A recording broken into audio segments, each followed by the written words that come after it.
पर्यटनाला चालना देण्यासाठी शाश्वत पर्यटन धोरण आखण्यात येईल। राज्यातील 50 पर्यटन स्थळांची निवड करून त्या ठिकाणी theme park, adventure sports, shopping mall, water park आणि निवासी व्यवस्था करण्यात येत आहे।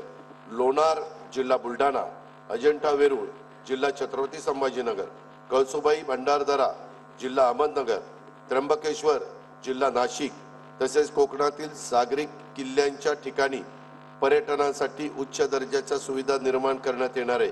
लोणावळा येथे 333 कोटी 56 लाख रुपये अंदाजित किमतीचा जागतिक दर्जाचा स्कायवॉक प्रकल्प उभारण्यात येईल। शिवसागर जलाशय जिल्हा सातारा, गोसीखुर्द जलाशय जिल्हा भंडारा, वाघूर जलाशय जिल्हा जळगाव येथे नाविन्यपूर्ण जलपर्यटन प्रकल्प राबवण्यात येणार आहे। कोकण विभागात पर्यटनास चालना देण्यासाठी शिवकालीन 32 गड किल्ल्यांचे नूतनीकरण व संवर्धन करण्यात येणार आहे।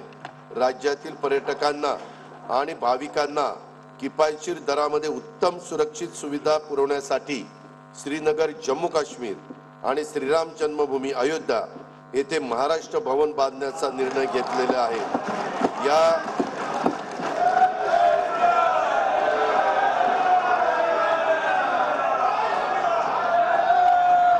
या दोन्ही ठिकाणी राज्य शासनाने अतिशय मोक्याच्या जागा उपलब्ध करून घेतलेल्या आहेत।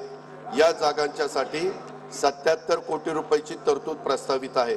मंत्रालय आणि परिसरातील शासकीय इमारतींचा अत्याधुनिक सुविधांसह पुनर्विकास करण्यासाठी आंतरराष्ट्रीय वास्तू रचनाकाराकडून प्रस्ताव मागवण्यात येणार आहेत। सन 2024-25 वर्षासाठी कार्यक्रम खर्चाकरता सांस्कृतिक कार्य विभागास 1186 कोटी रुपये, पर्यटन विभागास 1973 कोटी रुपये, सार्वजनिक बांधकाम इमारती विभागास 1367 कोटी रुपये आणि महसूल विभागास 474 कोटी रुपयाचा नियतव्यय प्रस्तावित आहे।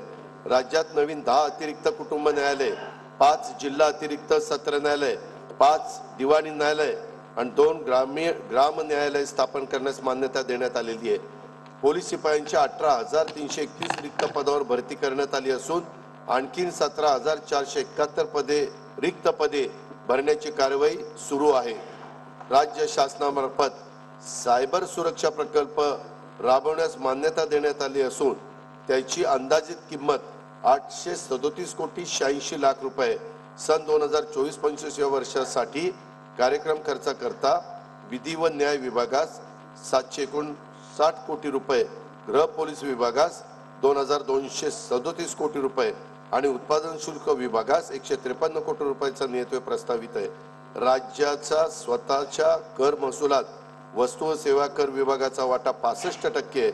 या विभागाची पुनर्रचना आवश्यक असून ती तातडीने करण्यात येईल। विभागाच्या अत्याधुनिक सुविधायुक्त कर प्रशिक्षण अकादमी स्थापन करण्यात येईल। वस्तू व सेवा कर भवन वडाळा मुंबई येथील बांधकाम प्रगतीपथावर आहे। स्वातंत्र्य सैनिकांचे निवृत्ती वेतन प्रतिमाह 10,000 रुपयावरून दुप्पट म्हणजेच 20,000 रुपये करण्यात आलेले आहे। सन 2024-25 या वर्षासाठी कार्यक्रम खर्चाकरता वित्त विभागास 208 कोटी रुपयाचा नियतव्यय प्रस्तावित आहे। स्वराज्य रक्षक छत्रपती संभाजी महाराजांचे बलिदान स्थळ मौजे तुळापूर तालुका हवेली व समाधी स्थळ वडू बुद्रुक तालुका शिरूर जिल्हा पुणे येथील स्मारकाला 350 कोटी रुपये किमतीच्या विकास आराखड्यास मान्यता देण्यात आली असून त्याचं काम सुरू झालेलं आहे। देशातील 12 ज्योतिर्लिंगापैकी एक असलेले औंढा नागनाथ जिल्हा हिंगोली, 3.5 शक्तिपीठापैकी एक असलेले श्री क्षेत्र माहूरगड जिल्हा नांदेड आणि एकविरा देवी जिल्हा पुणे या तीर्थक्षेत्र व परिसर विकासासाठी विशेष विकास प्राधिकरण स्थापन करण्याचा निर्णय घेण्यात आलेला आहे। श्री क्षेत्र सप्तशृंगी गड तालुका कळवण या तीर्थस्थळाच्यासाठी 81 कोटी 86 लाख रुपयाचा विकास आराखड्याला मान्यता देण्यात आलेली आहे। पुण्यश्लोक अहिल्यादेवी होळकर यांच्या जन्म त्रिशताब्दी वर्षानिमित्त विविध कार्यक्रम आयोजित करण्यासाठी 20 कोटी रुपयाचा निधी प्रस्तावित आहे। पुण्यश्लोक अहिल्यादेवी होळकरांची त्यांनी केलेली मंदिरं बारवांचे जतन व संवर्धन योजनेसाठी 53 कोटी रुपयाचा निधी प्रस्तावित करण्यात आलेला आहे।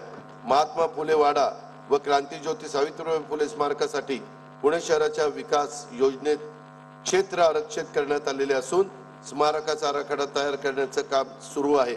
त्याकरता देखील लागेल तो निधी देण्याचे सरकारने मान्य केलेले आहे। धाराशिव जिल्ह्यात संत गोरोबा काका महाराज यांच्या स्मारकासाठी शासकीय जमीन व निधी उपलब्ध करून देण्यात येणार आहे।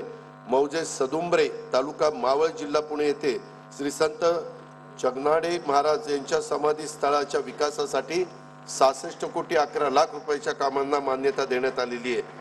साने गुरुजींची कर्मभूमी असलेल्या अंमळनेर जिल्हा जळगाव येथे त्यांच्या कार्याला साजेचे स्मारक उभारण्यात येईल आणि त्याला देखील निधी देण्यात येणार आहे। राजगुरू नगर येथील हुतात्मा श्री शिवराम हरी राजगुरू जन्मस्थळ परिसर विकासासाठी पहिल्या टप्प्यात 102 कोटी 48 लाख रुपयांच्या आराखड्यास मान्यता दिलेली आहे। छत्रपती शिवाजी महाराजांचे विश्वासू सहकारी वीर जीवा महाला याच्या स्मारकासाठी प्रतापगडच्या पायथ्याशी जागा उपलब्ध करून त्यांचाही तिथं स्मारक करण्यात येणार आहे। होता जीवा म्हणून वाचला शिवा, माहिती का?